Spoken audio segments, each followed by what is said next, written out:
Bonjour et bienvenue, merci infiniment d'être là aujourd'hui. Je m'appelle Florie Vine, artiste pluriel et slow, et aujourd'hui je reviens pour vous parler de créativité sereine en fait, de créativité relax, de créer vraiment pour le plaisir de créer, à notre rythme, et d'en faire quelque chose qui soit notre allié, qu'on prenne plaisir à le faire, qu'on le savoure, plutôt que de voir ça comme une compétition ou une pression, vous voyez, ce genre de choses-là. Donc en gros, comment je me suis approprié la créativité dans une vie simple et sereine dans le monde moderne. Et je vais vous donner un exemple très concret de comment j'ai sérénisé ma créativité avec le défi SlowRimo que j'avais déjà lancé en 2021 et qu'on relance là en 2022 avec Café aux étoiles, qui est ma maison d'édition sereine et onirique, qui est en fait une version relax et sereine du NaNoWriMo, qui est le National Novel Writing Month, qui se passe chaque année au mois de novembre et qui est un mois où les auteurs et les autrices du monde entier se retrouvent pour écrire un roman. Et donc je vais vous expliquer un petit peu tout ça, comment j'ai participé au NaNoWriMo dans le passé et comment j'en ai fait un SlowRimo pour que ça corresponde à ma vision plus simple et sereine de la créativité. Donc si vous avez envie, que vous soyez écrivain, écrivaine ou pas d'ailleurs, et que vous participiez ou pas à SlowRimo en particulier, je voulais vraiment partager avec vous cette vision plus tranquille de la créativité, si jamais ça vous parle, et si jamais ça peut vous, vous donner envie d'inviter ou de réinviter la créativité dans votre vie, sans tout le côté pression, compétitif, etc. Ce matin, je me suis fait un chocolat chaud. Voilà, si vous voulez tout savoir. Avec du lait monté en mousse, là. Donc ça, c'est quelque chose que vous pouvez faire. Soit avec du lait entier, si vous buvez du lait de vache. Soit avec du lait végétal qui est qualifié de barista. Donc souvent, c'est du lait d'avoine ou des fois du lait d'amande, je crois. Mais en fait, quand il a la qualification barista, il y a quelque chose dedans qui fait que ça mousse. Donc voilà, si ça vous intéresse. Et j'ai mis un petit peu de cannelle et de curcuma dedans. Dans cette super tasse automnale qui vient de chez Terre Sauvage Céramique. Je crois que j'en ai parlé dans 50 000 favoris de cette céramiste dont j'adore le travail. Et donc pour en revenir à nos moutons, personnellement je crée depuis que je suis toute petite et je suis une artiste professionnelle. Je suis une artiste indépendante, j'en ai fait ma carrière.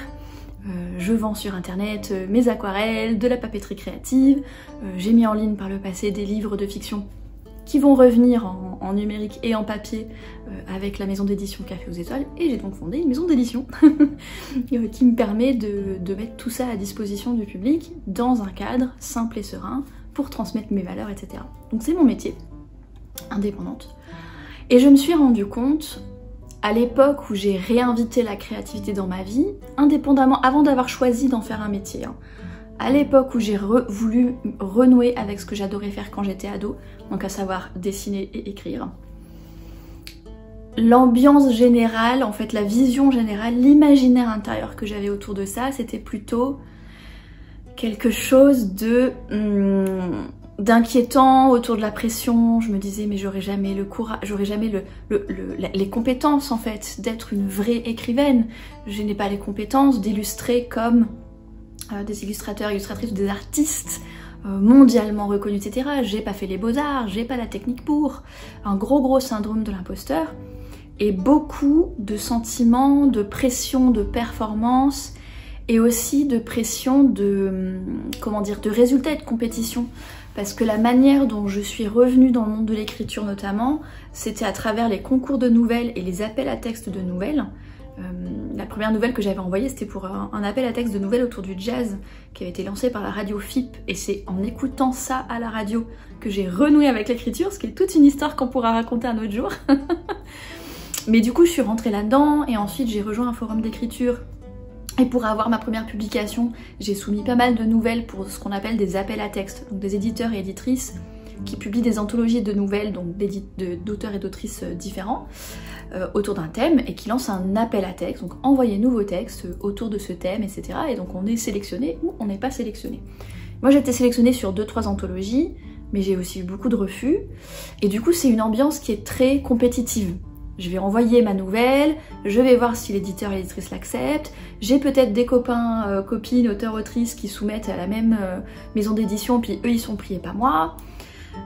Tout ça, ça crée en fait un imaginaire intérieur autour de la créativité qui est très compétitif, qui me met beaucoup de pression, je me suis mise beaucoup de pression en fait. Et après ça, je suis rentrée dans les concours justement, enfin les défis créatifs. Donc avec l'illustration, c'était Inktober en octobre, où on est censé faire 31 dessins à l'encre autour de 31 thèmes du 1er au 31 octobre. Et j'avais fait ça une année avec des haïkus illustrés.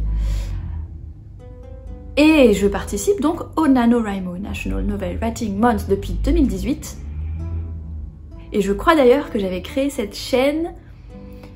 Alors, ce qui avait déclenché la mise en action de la création de cette chaîne YouTube, c'est parce que je voulais publier une vidéo de bullet journal autour du NaNoWriMo 2018, justement, quand j'ai participé, que je me suis fait mes petites récompenses, que je me suis fait mon carnet, etc.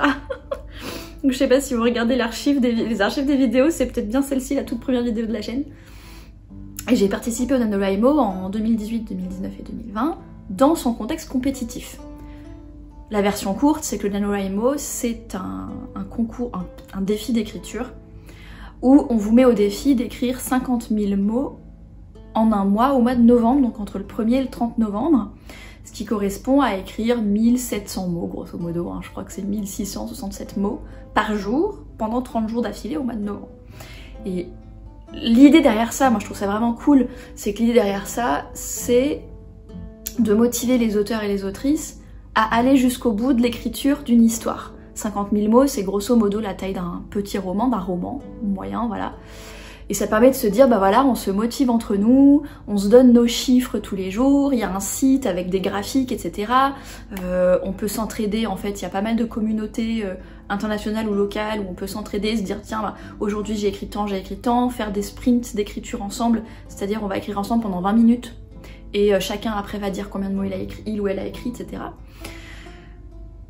Mais en fait ça fait une ambiance hyper compétitive et ça fait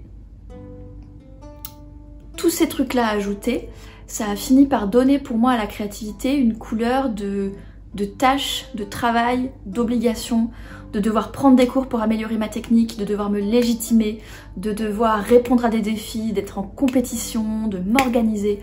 Et ça crée quelque chose qui est très, finalement, société productiviste. Comme si j'avais fait rentrer ma créativité dans la société, dans le cube de la productivité un peu. De devoir créer plein de choses, répondre à des défis, en faire toujours plus, etc., etc. Et je me suis dit que ça collait pas vraiment avec ma vision d'une vie simple et sereine dans le monde moderne. Donc avec tout le Covid et compagnie, j'ai remis tout ça à plat. Je me suis dit comment est-ce que je peux faire pour me réapproprier la créativité, me réapproprier le plaisir de créer, revenir en fait à l'intention initiale, à l'enthousiasme initial qu'il y avait quand je me suis dit j'ai envie de me remettre à l'écriture, j'ai envie de me remettre à l'illustration, c'est un truc qui me fait énormément vibrer au fond, avant que ce soit teinté par toute cette pression, toute cette compétition, etc. Je me suis dit comment est-ce que je peux faire? Et donc c'est ce que je suis en train de tester depuis 2 ans.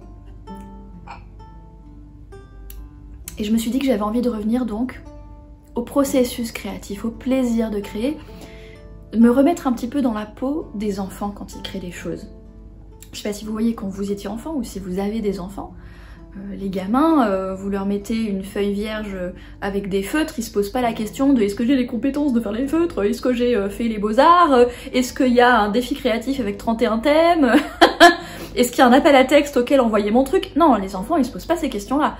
Ils voient la feuille, ils voient les feutres, il y a un outil, un médium créatif, et puis simplement ils se laissent aller, c'est un truc plus intuitif en fait. Ils se laissent aller à utiliser les couleurs, à tester, à mettre leurs doigts. Le résultat n'a pas d'importance, la performance n'a pas d'importance, la compétition avec les autres enfants n'a pas d'importance, et sa propre technique ou sa propre légitimité n'a pas d'importance. C'est juste le plaisir pur de créer. Et c'est ça que j'ai envie de réinviter dans ma vie aujourd'hui. Du coup, ma vision simple et sereine de la créativité, on en a discuté tout ce mois-ci là, parce qu'en ce moment c'est Créatobre avec la maison d'édition Café aux Étoiles. Donc si vous voulez des détails, on a publié des articles sur le blog, donc sur caféauxétoiles.fr/blog si vous voulez voir. Il y en aura 4 à la fin du mois. Il publie tous les vendredis du mois d'octobre, il y en aura 4 à la fin du mois. Si vous voulez voir en détail la créativité pour s'exprimer, pour observer, pour s'amuser, pour se détendre. Voilà, si vous voulez aller voir ça à l'écrit, je vous invite à aller voir le blog. Ce que je peux vous dire là en vidéo, c'est que l'idée c'est de se réapproprier la créativité pour soi et pour le plaisir de l'action, de créer. Donc mettre de côté ce qu'on peut en faire après. C'est-à-dire que, par exemple, si pour SlowRimo, là, le NaNoWriMo Slow, vous décidez d'écrire une nouvelle, rien ne vous empêche ensuite de décider de l'envoyer pour un appel à texte. Je dis pas que c'est entre guillemets interdit dans ce cadre-là de participer à des concours ou à des défis ou à des choses comme ça. C'est juste que pour moi, en tout cas, personnellement, la manière dont j'ai remis la sérénité dans la créativité, c'est que ce soit dans un deuxième temps. D'abord, je crée, j'écoute mon intuition, j'écoute mon inspiration, j'écoute mon énergie intérieure aussi. Est-ce que j'ai l'énergie de créer en ce moment? J'écoute ce qui m'inspire en ce moment. Et je me plonge dans le plaisir de créer, dans l'enthousiasme de créer, dans la sérénité aussi de créer, c'est-à-dire le faire à mon rythme, me dédier une plage horaire sans me dire faut que je fasse ci, faut que je fasse ça, faut que je me dépêche. Non, une plage qui est légitime pour créer, comme si c'était un loisir en fait, comme les enfants quand ils créent. Et dans un deuxième temps, une fois que j'ai laissé parler cette créativité, que j'ai invité la créativité de manière sereine dans ma vie, dans un deuxième temps, je décide, est-ce que je le fais voir à d'autres personnes ou pas? Est-ce que j'affine le travail? Est-ce que là je fais venir la technique pour venir faire relire, faire corriger ou refaire l'illustration au propre sur un beau papier 100% coton pour en faire une véritable illustration à vendre ou pas? Est-ce que je l'envoie un appel à texte? Est-ce que je participe à un défi? Tout ça c'est dans un deuxième temps en fait. Je me suis rendu compte que c'était hyper utile de séparer le processus créatif du résultat et de l'objectif que je peux en faire par la suite. Et donc le SlowRimo, qui est la version simple et sereine du NaNoWriMo, rentre tout à fait dans cette démarche-là. Puisque le but, ce n'est pas d'écrire 50 000 mots en un mois en étant en compétition avec les autres participants et participantes sur le nombre de mots écrits par jour avec des graphiques, etc. Le but, c'est de renouer avec le plaisir d'écrire, tout simplement. Renouer avec le plaisir d'écrire, mais d'écrire ce que vous voulez, quand vous voulez, comme vous voulez, à votre rythme. Et selon vos propres règles, en fait, c'est un petit peu la même chose que le Créatobre, mais vraiment appliqué au NaNoWriMo en particulier.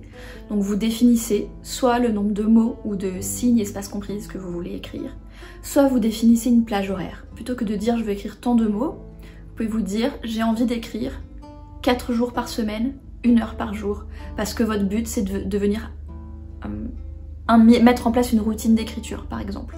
Ou alors ça peut être un objectif du type j'ai un roman à corriger, et bien pendant ce SlowRimo je vais consacrer du temps pour la relecture et la correction de ce roman plutôt que l'écriture. Ou au contraire vous vous dites j'ai besoin de redonner du peps à ma créativité en termes d'écriture et du coup je vais plutôt participer à un appel à texte parce que un appel à texte, les thèmes servent de contraintes créatives. On en parlera des contraintes créatives au mois de novembre. Et que du coup, ça vous donne un moyen, peut-être vous allez tirer au sort des trucs et ça vous donne un moyen de faire renaître la créativité. Ou peut-être que vous allez vous dire, je vais reprendre un ancien roman que j'ai laissé tomber depuis très longtemps, je vais me réapproprier cette histoire, je vais réfléchir à l'univers, je vais pas forcément beaucoup écrire, mais j'ai envie de passer du temps sur nourrir mon imagination, nourrir mon inspiration pour redonner vie à ce roman. C'est vous qui choisissez en fait votre approche de l'écriture. Ça peut aussi être, j'écris des poèmes par exemple, ou j'écris de la non-fiction. Ça peut être, je me dis tiens, au mois de novembre, je me dis que j'écris un article de blog par semaine. Donc c'est vraiment votre approche, vos règles, vos envies. Mais au cœur du SlowRimo, il y a cette idée que c'est pas un objectif, c'est pas de la compétition, c'est pas pour vous mettre la pression d'écrire, mais plutôt pour aborder l'écriture avec enthousiasme et renouer avec le processus d'écriture, quel que soit le résultat. Sans vous poser la question de si vous avez le niveau, sans vous poser la question de si vous allez l'envoyer à des éditeurs ou pas après. Ça, on s'en fiche. SlowRimo, c'est vraiment pour renouer avec le plaisir d'utiliser l'écriture comme moyen d'expression créative, tout simplement. Donc si ça vous intéresse, de participer au Slow Rhymo si l'écriture est un moyen d'expression créative pour vous. Je vous invite à garder un œil sur caféauxétoiles.fr parce qu'on va publier un article sur la question. Et si vous utilisez Instagram, notre community manager Camille, notre Hermès de la maison d'édition, va animer l'Instagram au mois de novembre avec le hashtag Slow Rhymo. Et puis entre nous, voilà, les gens qui participent, elle va peut-être republier des choses, etc. Et donc, je sais pas si vous savez, mais la maison d'édition a un canal Discord, un serveur Discord. Donc si c'est un canal que vous utilisez, vous pouvez venir sur Discord et il y aura un salon Slow Rhymo qui sera disponible où vous pourrez partager votre nombre de mots si vous en avez envie, partager votre type d'objectif si vous en avez envie, partager des courts extraits de ce que vous avez écrit si vous en avez envie, mais dans un but en fait de coopération et d'encouragement mutuel et non pas du tout dans un but de compétition. Donc si ça vous intéresse, je vous invite à aller voir tout ça. Et pour terminer, je vous en parlerai plus longuement au mois de novembre. Et les mécènes ont une vidéo bonus là-dessus ce mois-ci. Donc les mécènes vont savoir avant le reste à propos de mon projet Slow Rhymo, qui est en fait... j'ai décidé que j'avais besoin de redonner de l'étincelle créative à mon écriture. Et en fait, j'ai pioché des contraintes au pif. Et je vais écrire une nouvelle, grosse nouvelle ou petite novella en fonction de la taille que ça va faire à la fin, qui remplit en fait toutes ces contraintes-là, et où je vais créer autour de ces contraintes-là, m'approprier ces contraintes pour créer une histoire qui est complètement séparée de mes univers existants et de mes personnages existants, et vraiment créer de zéro pour voir ce dont je suis capable, moi, en tant qu'écrivaine, aujourd'hui, 6 ans après avoir rejoint un forum d'écriture, etc., et sans me laisser, comment dire, retenir par les idées passées que j'ai pu avoir et les personnages et l'univers passé que j'ai pu avoir. Vraiment, si je commençais aujourd'hui avec l'expertise que j'ai et avec la créativité que j'ai, l'inspiration que j'ai, ce qui m'inspire, ce qui me fait vibrer en ce moment, à quoi ça ressemblerait. Et du coup, je me laisse complètement aller, ça va être mon Slow Rhymo. Je pense que j'en parlerai un petit peu sur le Discord, peut-être en podcast, sur Patreon. Et puis je vous ferai une vidéo courant novembre autour de l'utilisation de l'aléatoire en fait dans la créativité, puisque j'ai choisi ce mode-là. Pour plus de détails, voilà, en attendant je pense que j'ai fait le tour de ce que je voulais vous dire à propos de la créativité sereine. Que vous participiez ou pas au Slow Rhymo, j'espère que ça vous a donné des pistes et des idées pour inviter la créativité dans votre vie en mode simple et serein dans le monde moderne. Je vous remercie d'avoir vu cette vidéo jusqu'au bout, je vous souhaite une belle journée, une excellente soirée et à la prochaine!